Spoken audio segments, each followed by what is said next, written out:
เป็นรถลักขนตู้เนาะเป็นรถถังอยู่ในได้เนี่ยรถถังแล้วก็เอาปืนโอ้คนมาไล่สุดเลย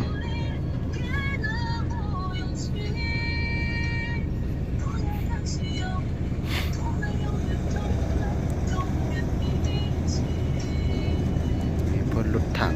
มีอาวุธปืนอาวุธสงครามนั่นแหละว่าง่ายๆนะก็จะคนส่งอาวุธสงครามไปนะต้องแหกมันนะเอาละ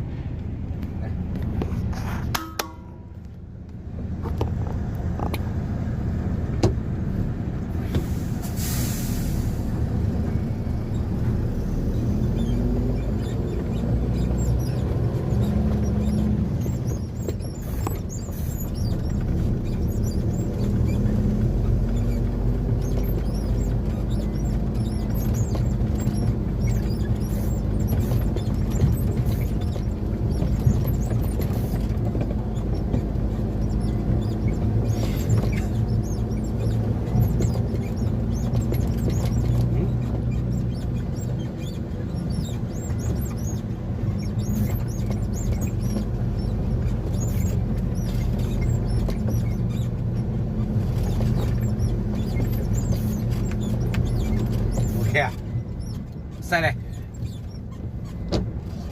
เยี่ยวนี่กันแล้วสิโอ้ยจอดตัดทางมันเลยไปไม่ได้แบบแรกไปไม่ได้น่ะแบบแรกตัดทิ้งไว้กันนะใส่เลยหัวจะตายนี่ก็มาเอาเล็กนะเล็กอยู่บนเต็นนี่เด้นี่ก็เป็นสั่ง ICD นะแล้วก็เคี่ยวรถไฟนี่สั่ง ICD นี่เอาเล็กนี่นะเอาตัวนี้วันนี้เอาตัวนี้ไปก่อนว่านักหลายยันบ่พันด้านนั้นเด้แล้วก็มื้ออื่นเราก็จะมาเอาตัวนี้ตัวสีเหลืองใหญ่ๆนี่มันขนาดมันเกือบเท่ากับรถละ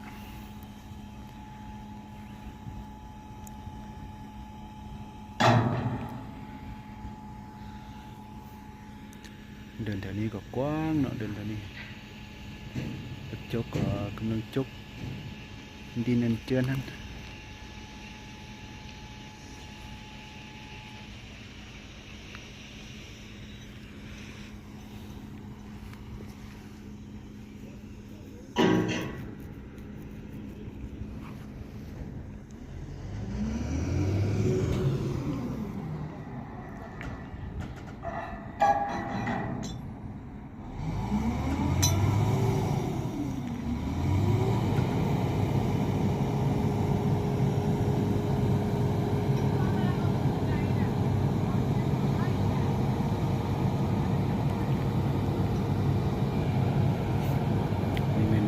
เคน10 ล้อนะน่าจะเป็นเคน30-40 ต้นนี่แหละส่วนรถเคนอัน12 ล้อคือตัวนี้คือเดียวคือตัวนี้แต่ว่าเป็น12 ล้อแต่นั้นเป็นเคน70 ต้นเนาะ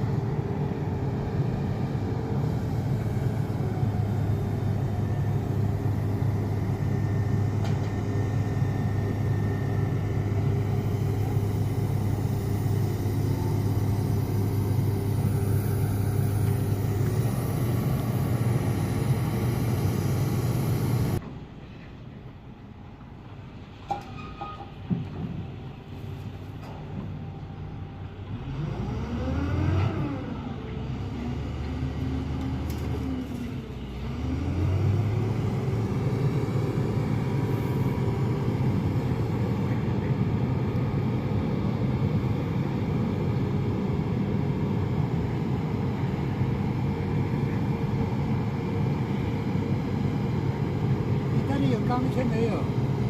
ฮะ钢线那你没有绑一下都不该绑掉了没有剩下没有了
อ้